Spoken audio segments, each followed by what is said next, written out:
Welcome to Sports Jam for the week of March 17th. I'm John Jacobson. I'm Jay Wilcox. We're into the last week of the winter sports season. This week on the show, highlights from state boys basketball and adapted floor hockey. Plus, we'll meet a Maranatha senior who's enjoyed a strong season in two sports. That's in our Sports Jam Spotlight. Up first, section girls basketball. Park Center had lost 3 straight times to De La Salle in the Section 3 3A title game. A strong Pirates team hoped to turn the table on the Islanders. They squared off with their nemesis again for the section title. Highlights from this game, the Pirates get the turnover in the backcourt, and Simonette ahead to Kayla McMorris for the 2 points and a quick 6-0 Pirates lead. The Islanders stay in it thanks to shots like this 3 from Taylor Toney that ties the game at 11. De La Salle gets several first-half points in the paint. This hoop from Cameron Speece makes it 16-15 Islanders. Final minute of the first half, McMorris scores 6 points to help change the game. The jumper from the free throw line, and then the next trip down the court, she knocks one down from 19 feet, and the Pirates carry a 4-point lead into halftime. Second half, McMorris will drive from the wing to hit a runner in the lane and make it a 9-point lead, a game-high 20 points for McMorris. McKenna DuBois added 11 points, including 3 3-pointers. Park Center pulls away from De La Salle to win at 53-34. We'll hear from the Pirates later in the show. Park Center is the #1 seed in Class 3A. The Pirates face Simile in the state quarterfinals Tuesday evening at 6 o'clock at Target Center. The semifinals are Thursday afternoon at Williams Arena, with the 3A state title game set for Saturday night at 6, also at Williams. In Class 4A, one local girls basketball squad made it to a section final, Champlain Park. The Rebels faced Northwest Suburban Conference champ Centennial for the Section 5 title. Sydney Hilly drives and banks in a runner for the Rebels as they go up 6-2 in the early going. But Centennial surges ahead. Destiny Morris pops a 3-ball and the Cougars lead 10-6. She scores 12 for the night. Paige Comer helps Centennial's bench to a good first half with 7 points, including this long 3-pointer. Alexis Alexander ends the first half on a good note for Champlain Park with a 3, but they still trail 25-16 at the break. Second half off a missed free throw. Check out the acrobatic shot by Genevieve Adkins. The Rebels pull within 6 at 28-22. But Centennial never really lets them back in it. Deja Morris drills the baseline jumper here for the Cougars. And Jill Conrad uses the up and under move to score, plus a foul, as Centennial goes on to win it 61-43. The Maranatha Christian Academy girls have become regular visitors to the state tournament in Class A. The Mustangs took aim at the Section 4A title as they met Southwest Christian. First half, the Mustangs working up the floor. Elena Jarnot, Alexi Lee cutting through the lane for the turnaround jumper and a 19-18 MCA lead. Jarnot steps in front of a pass for a steal to start another Mustangs break. Lexi Lee to Madison Lee for the layup, and it's 27-24. Southwest Christian hangs close in the first half. Elizabeth Schwartz to Allie Krumadick for the basket and 1. Maranatha leads by 2 at halftime. Second half and the Mustangs heat up. Madison Lee will hit back-to-back 3-pointers for the top-seeded Mustangs. But it's still close for a while. Schwartz turns and hits the jumper, and it's a 42-41 game. From there, though, Maranatha pulls away. Michaela Payne gets a pass from Madison Lee. She misses the first shot, but gets the putback to score. MCA goes up by 6. A trap on the sidelines leads to a turnover by Southwest, and points for the Mustangs. China Stoll feeds Lexi Lee for the layup. As Maranatha wins another Section 4A title, they beat Southwest Christian 73-52. The Mustangs are the #2 seed for the state tournament and will face Mankato Loyola in the Class A quarterfinals. That game is Thursday afternoon at 3 o'clock at Mariucci Arena. That's right, the hockey arena. The semifinals are Friday with the championship on Saturday. The Robbinsdale Hopkins Mound West Tonka PI Division adapted floor hockey team has made it a habit of winning state championships. The program has won 6 titles in soccer, 5 in softball. Saturday they were going for a mere 4 in a row in floor hockey, facing Dakota United for the championship. And the Hawks strike first. Nick Heffler with a shot and goal makes it 1-0 midway through the first period. Just over a minute later, though, check out the shot from Jeremy Jost from his own blue line. His shot finds the back of the Hawks net, and it's a 1-1 game after a period. Second period, and the Robins break the tie. Tyler Sarf passes to Joe Dubasar for the quick shot and goal, and it's a 2-1 game. The Robins get 2 more goals late in the second period. Dubasar sets up Sean Johnson for the shot and goal, and it's a 4-1 game through 2. Robbinsdale adds 4 more goals in the third period, including Dubasar's second of the game. The Robins take home more first-place hardware. They win the state championship by a final score of 8-3. To win the championship really means a lot to me and also to the team, and it helps build to next year. Tyler and Joe carried a lot of the scoring over the regular season, with Tyler scoring more goals than Joe, but for Joe Dubasar to score 13 goals in 3 games really energized our offense and let us relax a little bit on defense. I tell you, John, those Robins are sure tough to beat, aren't they? They might never lose again. It seems like they're state champions every season. Softball up next. Stay with us here on Sports Jam. Straight ahead, we'll have a recap of the state boys basketball tournament for our 3 local entrants.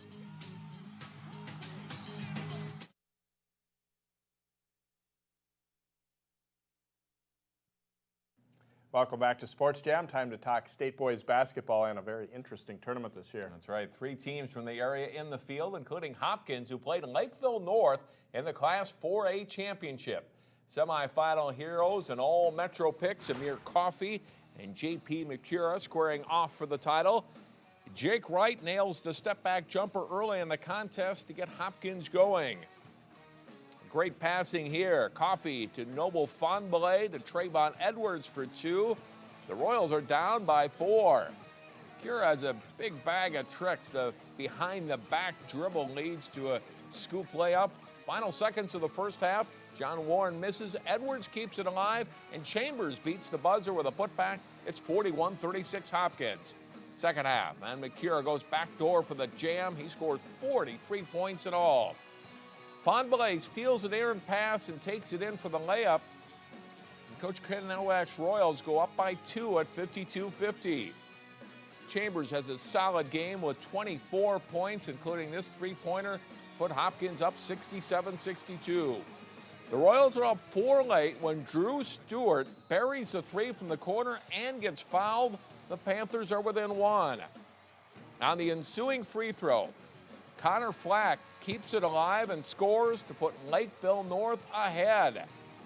Down by 2, Hopkins gets a last chance, but Wright misses a 3-point try. Lakeville North rallies to stun Hopkins 84-82. After the game, head coach Ken Novak talked about his players. No, I mean, they're sad and angry at the same time but it was in our control and we lost it, and there's not much we can say. Keep your head up high. There's going to be another challenge out there, and you're going to have to try to face it straight on. It's life lessons. You sometimes learn more from losses than you do wins. Now, to get into the state final, the Royals needed to get past a pesky Shakopee team, and this one would end in quite a finish for Amir Coffey and the Royals. Quick start for Hopkins. They get out on the break. Jake Wright's layup makes it a 7-0 lead. Back comes Shakopee. Booker Copeland with a 3 ties the game at 12. This turned out to be a back and forth game all night. Second half, Wright buries a 3-pointer. He scores 18 of his team's first 29 points. Royals lead by 5. But the Sabres get good inside play from center Tyler Weiss, who leads Shakopee with 19 points. Final seconds of the second half. Coffey curls into the lane, and his floater to win it comes off, and this game goes to overtime. And then it's a waiting game. Much of the multiple overtimes are spent with Kamali Chambers holding the ball near midcourt as Hopkins trying to draw Shakopee out of its defense, and that didn't happen. Now, fast forward to the final 2 seconds of the fourth overtime. You probably already know Coffey's 55-footer beats the buzzer. sending Hopkins into the state title game with a 49-46 win. And Jay Wilcox starting a debate on whether or not there should be a shot clock in Minnesota high school basketball. Like they said at halftime of one of the championship games, you don't want to overreact based on one game, and there definitely are some hurdles to it, although I think it certainly would be a good thing. And actually both coaches in that game came out as saying that they are in favor of it. Putting it into every single gym in the state, I think, is really more of an obstacle than just deciding whether or not to pass the rule right now. You know, there was some talk too, or we talked about it, maybe just doing it for the state tournament, but then if you don't have it during the regular season, is that fair to just have it at a certain part of the season? So we'll see. The coaches are going to talk about it, and then it does get down to a cost factor, I think. Sounds like right now 8 states are doing it, so that means 42 do not. Yeah. So we're not alone in that regard. Well, 2012 state champion Osseo is back in the 4A tournament this season. Tim Tyson's squad draws Shakopee in the quarterfinal round. Stefan Mitchell buries a turnaround jumper for the Sabres as they grab the lead early. Mitchell scores a team-high 18 in this one. Elliott Kane flashes into the lane and takes the pass to score for the Orioles. Kane scores all 9 of Osseo's bench points. Copeland drills a 3 from the corner, helping Shakopee to a 31-25 halftime lead on the Orioles. After trailing most of the way, Kane's 3 from the corner puts Osseo up 43-41. It's back and forth from there. Ian Tyson cuts and gets the shot to go for a 49-48 lead. He scores 18. With 40 seconds left, Evan Hagen's short turnaround in the lane is good. Shakopee's back in front, 52-51. Osseo goes for the win late, but Wheeler Baker's long jumper falls short. Shakopee beats Osseo 54-51 to end the Orioles season. It's been a success. You know, we've had to deal with a lot of tough situations, with losing your senior captain 5 games into the season to an ACL tear. We've had to endure losing your 6'9" All-State center for 16 games. But our kids battled. They didn't cry. They continued to battle and tackle every opponent that was put in front of us. Well, Maranatha Christian Academy made a return visit to the Class A tournament after placing second last March. Red Lake, the opponent in the quarterfinals. Maranatha gets an easy one on the inbounds play as Josh Goldschmidt scores, and it's a sign of things to come. Jake Mayan has a great first half. This 3 is part of a 15-point half for him. It's 11-3 Mustangs. Mario Armstrong drives and hits a tough runner in the lane as the Mustangs quickly solve the Warriors' zone defense. Warriors top scorer Ryan Holthusen gets the short jumper to fall. He scores 28 but doesn't get enough help in this one. Cameron Monson drives the ball hard on the baseline to score here, and Maranatha goes up 24-10. In transition, Mayan stops and pops the jumper in the lane. He nets 21 total for the contest. Jeremiah Hansen is hot in the first half too. He scores 16 in the opening half. It's 45-28 Mustangs at halftime. Second half, and the Warriors make a little run. The press leads to a steal and bucket for James Jordine, and they are back to within 12. But they can't stop the Mustangs. Hansen bangs home a 3 from the corner on the way to a 31-point outing for him. Mayan follows his own miss for 2 as Maranatha rolls to a 95-67 win. In the semifinals, Rushford Peterson's Jorley Hogg cuts to the hoop for 2, and it's 39-28 Trojans. Maranatha storms back, though. Josh Goldschmidt with a 3. Mustangs are back to within 4. Cole Kingsley drives and pulls up to hit the short hoop as the Trojans stretch the lead again. Demario Armstrong with a great outlet pass to Goldschmidt for the layup. Maranatha falls just short in the end in this one, 53-51. Rushford Peterson the final. In the third place game, Maranatha racked up 103 points in a 103-87 shootout win with Fond du Lac Ojibwe. Goldschmidt scored a career-high 45 points. Jeremiah Hansen added 21 points and 11 rebounds. So third place, not so bad. You lose that tough one in the semis, but coming into the season, I think they would probably take getting that far in the tournament. Definitely some new faces in that lineup and a strong program coming back again for them next year. And speaking of Maranatha basketball, we'll meet the Mustangs' Josh Goldschmidt next up in our Sports Jam Spotlight.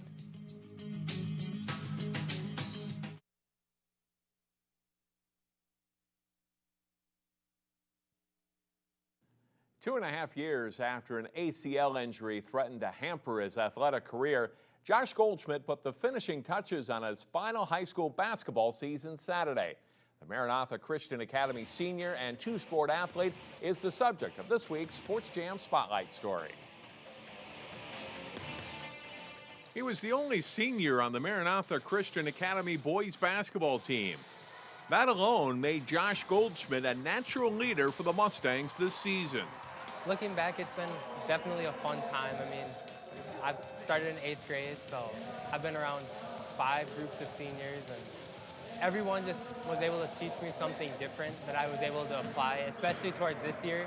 Being the only senior, it was definitely a task for me to be a leader. Leadership is, it's so important, particularly with young teams. I mean, we've got a number of younger players on this squad, and Josh has that ability to lead these guys verbally on the court, but also it's just his presence. He has that calm poise during game situations.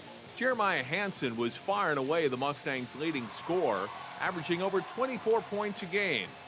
Goldschmidt, like the other Maranatha starters, played his part, contributing an average of 10 points and 6 rebounds a game. And it's a better brand of basketball than some outsiders might think. Most people are like, oh, you go to a small school, like, you don't know what it is to play with the big guys or whatever. But it's like, AAU is also prepared, because it's like, I can go play with 3, 4A school kids in there. AAU is definitely different than high school. I mean, it's a lot more physical, less fouls are called. I mean, you're playing against some of the best players in the state and potentially the country, depending upon what tournaments you go to. So it's definitely prepared me. While Maranatha does offer a few sports, football is not one of them. The Mustangs co-op with Osseo and provide the Orioles with a handful of players each year. Josh wore number 15 for Osseo last fall and was one of the top wide receivers in the Northwest Suburban Conference. He just is such a difference maker. You could not defend him one-on-one. He's just got speed, strength, and size. And he's a great kid. Whatever you ask him to do, yes sir, no sir. And he made our football team what it was just because of that. I grew up with Matt Metke and Connor Kittleson and Cameron Kelly and all the football guys. So I kind of knew what I was going into. And towards the end of the year and the middle of the season, we just threw it so much. And I really felt that was an effective way for us, and definitely a fun way being a receiver. I think it makes him a better athlete because you're experiencing pressure and challenges in another sport beyond basketball. Josh tore his ACL during his sophomore football season. Like for most who suffer an ACL tear, the injury was scary. Some people never recover, some people recover super quick, and it's like, all right, what is this going to mean for me? What is this going to mean for the rest of my high school career, for college sports?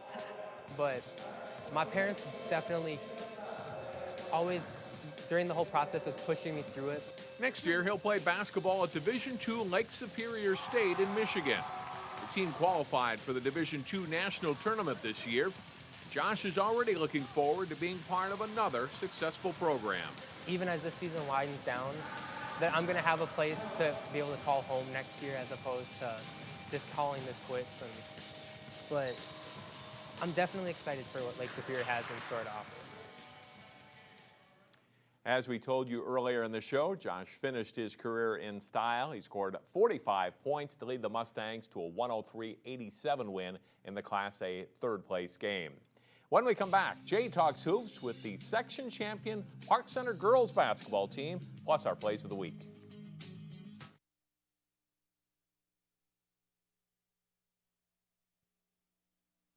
Welcome back to Sports Jam. History made this season. The Park Center girls basketball team's headed to the state tournament for the first time after beating De La Salle for the Section 3 3A title. We're joined by McKenna Dubois and also Coach Chris Vanderhyde. And McKenna, obviously this has kind of been a long time coming these last couple of years playing De La Salle. Yeah. How special is it to come up with a section title here? It's really special. Our school doesn't have a section title, and we've lost to De La Salle 3 years in a row for the championship game to go to state. And right now it just feels really good that we finally met that goal that we've been wanting forever. It can be an intimidating place. You're playing in a gym where there's a lot of noise. And do you think it helped to have faced them in the past so that you guys came in here and kind of said, okay, we know what it's all about to play here? Yeah, definitely. It really helped that we've lost to them 3 times, and we really wanted this. And the atmosphere was just like it always has been, and we just I think we just wanted it more this year. For a lot of the year, you guys were ranked second in the Class 3A poll. What do you think your chances now? I mean, maybe some of the teams you don't know a lot about, but what do you think the possibilities for the Pirates? I think we'll do good. I think whatever the outcome is of the seeding, we'll play through it. If we get a top seed or a low seed, doesn't matter. We're going to give it our all at state and make it count. Congratulations, McKenna. It's been fun watching you guys this year. Good luck in the state tournament. Thank you. And Coach, first year with the program, you stepped into a good situation, obviously, but you had to do some things right, too. How special is it to be part of this group? It's special. I know for the girls, they've been working so hard, and I know that beating De La Salle for the section championship, they've wanted it for a long time. They've been talking about it since August, and they worked hard to get it done, so it's a special feeling. What did you feel was the key in this championship game? Defense. Our defense was phenomenal. We made everything tough for them, and their defense was phenomenal too. It was a battle, and both teams wanted it. But I mean, it was a gritty game, and our girls defended so well. I'm so proud of them. Heading into the state tournament, I guess probably unlike some of the other teams in the 3A field, you've played mostly a 4A schedule. Do you think that helps a little bit? Yeah, I definitely think it's to our advantage. I've seen a lot of teams play that we might be facing in state, and there's some good quality opponents out there, but our resume, I think, speaks volumes for what we can accomplish here in the next week. So we'll see. It'll be a fun tournament. It's going to be a great tournament. What's kind of the key things for you guys to do? What area of the game do you really need to focus on to maybe tack on 3 more wins here? Yeah, I mean, defensive side of the floor, we got to stay consistent. We've been really good, and that side of the floor, we got to stay consistent. Offensively, we got to figure out how to score some points when teams are playing us in zone and trapping us and doing some different things like De La Salle did tonight, and we struggle a little bit offensively against it, but and obviously getting Kayla going is a big deal too, because I think that was the key tonight. She was kind of quiet early, but once she got going, it opened things up. Will you be talking to some other coaches that have been in the state tournament to ask them a little bit about just the overall, getting ready for state, some of the outside distractions and things? Yeah, I think as many people as I can draw from, I'll be talking to as many people who are willing to talk and sit down with me about that kind of stuff, but yeah. All right, congratulations on the section title. Have fun in state. Right. Thanks, Jay. Appreciate it. All right, Chris Vanderheide, the new head coach this year for the Park Center girls basketball team, as their team advancing on to the Class 3A state tournament. We'll be back to wrap things up, but first, a look at our plays of the week.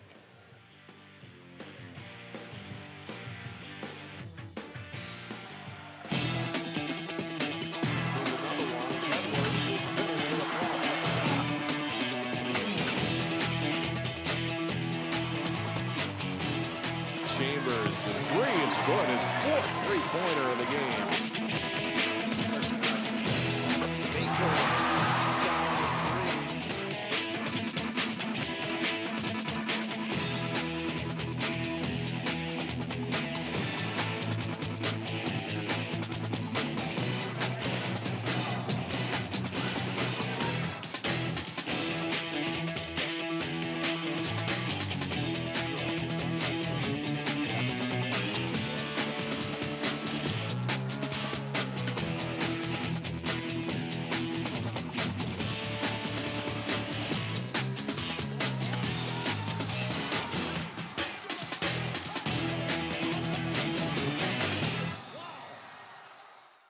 Follow 12 Sports replays and live events on Twitter, Facebook, and live stream. Watch your favorite high school athletes performing live on your computer or mobile device. Link to us on 12.tv.